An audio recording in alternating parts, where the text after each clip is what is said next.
Welcome to the video, everyone. We're going to talk about the limitations on the 2000 XL. This thing, it's super limited because it's just a very simple machine where you sample, you chop the sample, and then you sequence it. There really isn't much besides this. You can really say so many things about this, like audio tracks, no EQ, no compression. Obviously, there are so many things that you can say about this. Like there are so many limitations about this.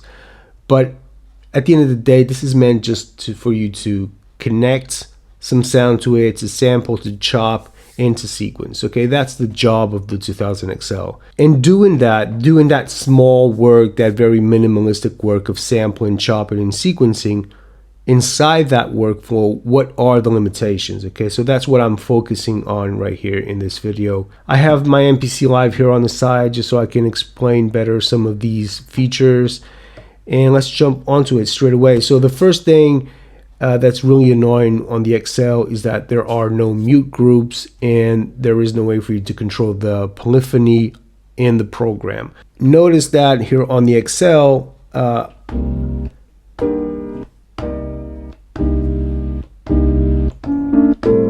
all my pads are set to note on. When I release my finger, the sample stops. Here, if you notice,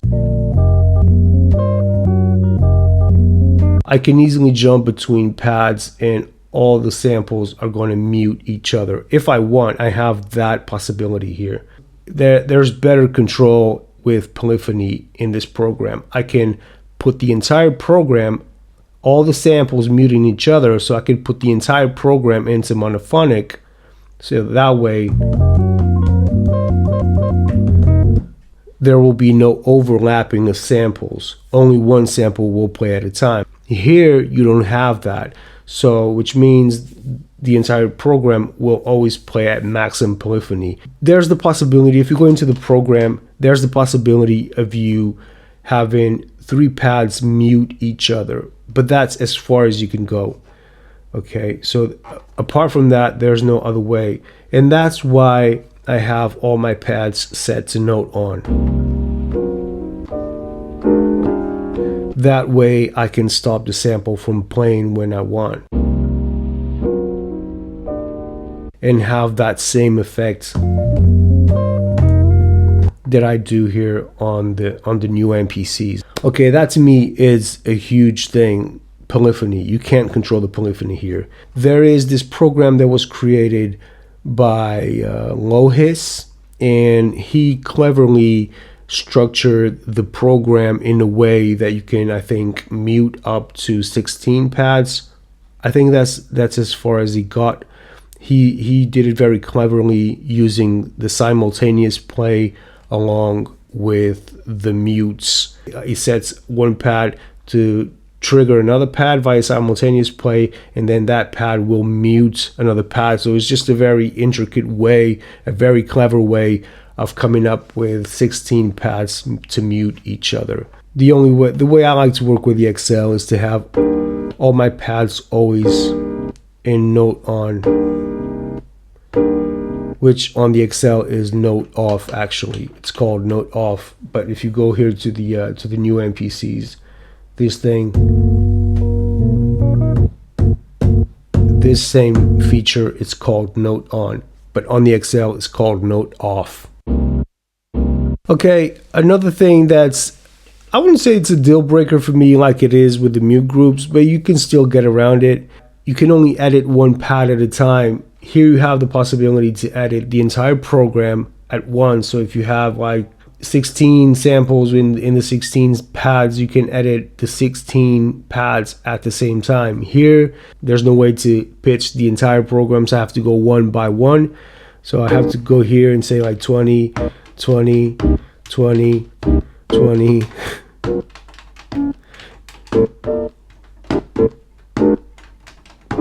It's just annoying. You have to go one by one and pitch it to that new pitch.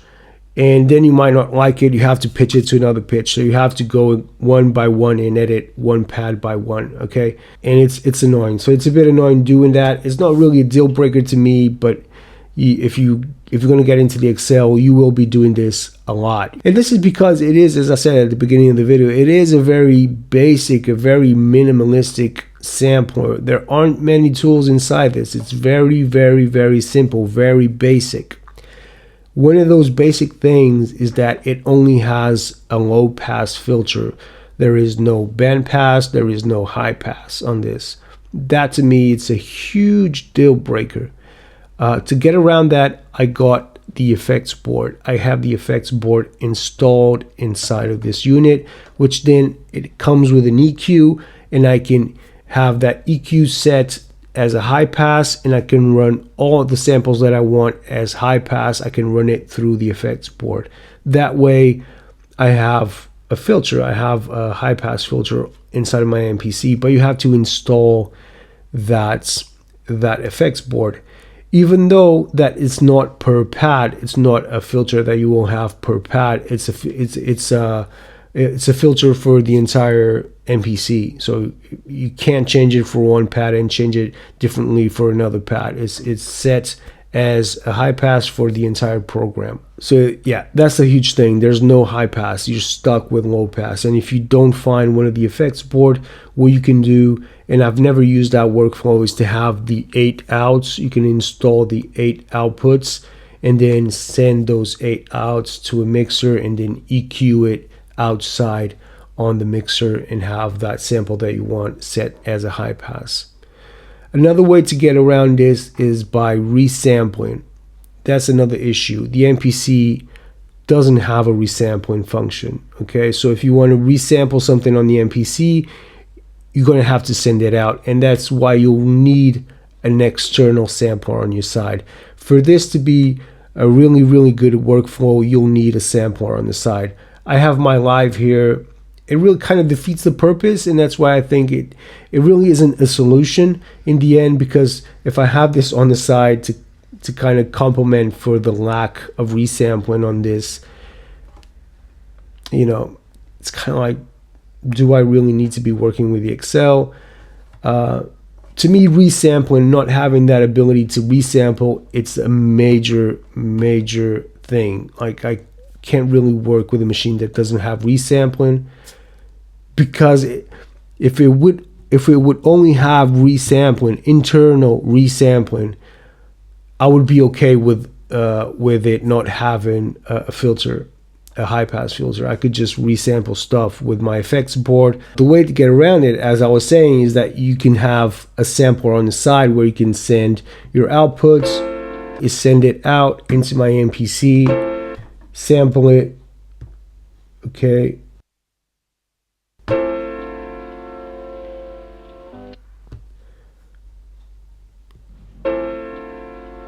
Send it back into the MPC now.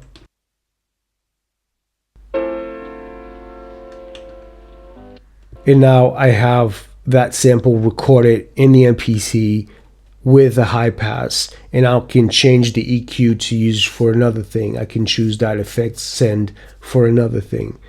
Okay, so it's a good way to work with the MPC, but you'll need to have an external sampler. It doesn't need to be an MPC. It could be an SP. It could be any other sampler to help you with that workflow because of the lack of filters. And you know, because it doesn't have that resample function, you'll obviously need an external sampler to help you with that. And I know a lot of people talk about that there is a resample function inside of the MPC. That resample function is in the trim section. You'll go to your sample, click on the open window, click on convert, then change it to resample, and then you'll have the ability to resample that audio. And you have 12-bit, 16-bit, and 8-bit. And then you can change also the hertz. So I can go from 44 hertz all the way down to what's the maximum on this? 4,000 hertz. So just destroying the audio completely.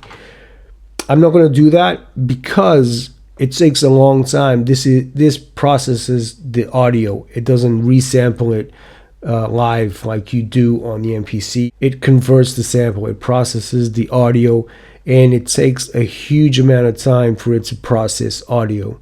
So like a sample like this, it takes 15 minutes because I tried it. It takes 15 minutes to process this audio. So this little sample, if you set that to resample, it's going to take you 15 minutes for it to finish resampling this audio. So it's a huge amount of time. You might use it if you want to use it in your workflow.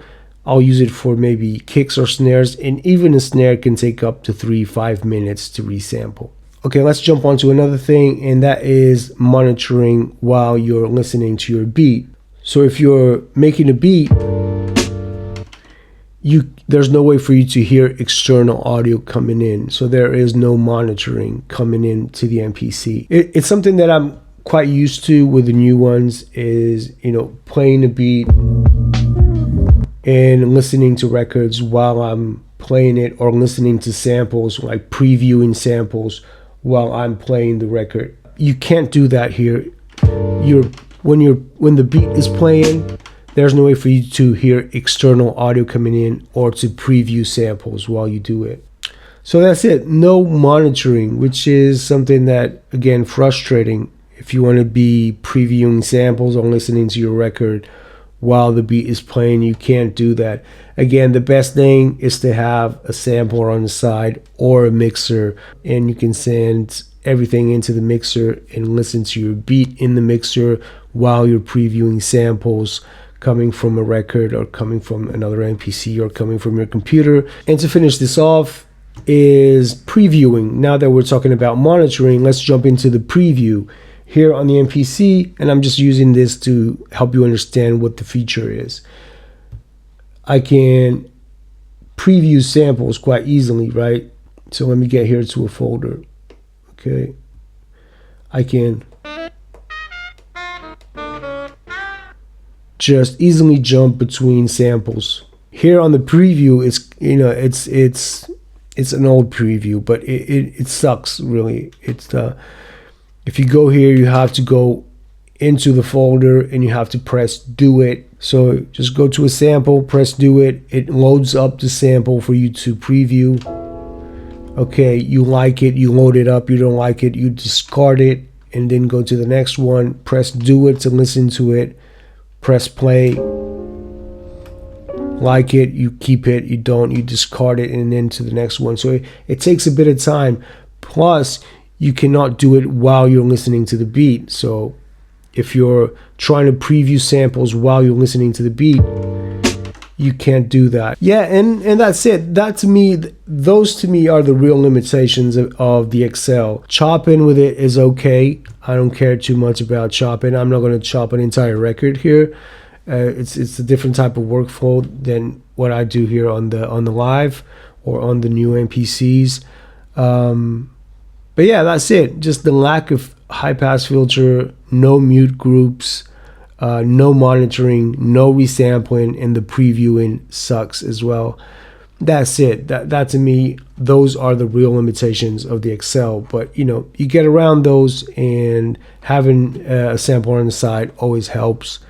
Anyway, hope you guys enjoyed the video. If you didn't know this about the XL, now you know, and now you can make a judgment and you can assess whether you should buy an XL or not. So I hope the video was informative enough, and I'll see you guys on the next video. Thank you so much for watching. Take care. Peace.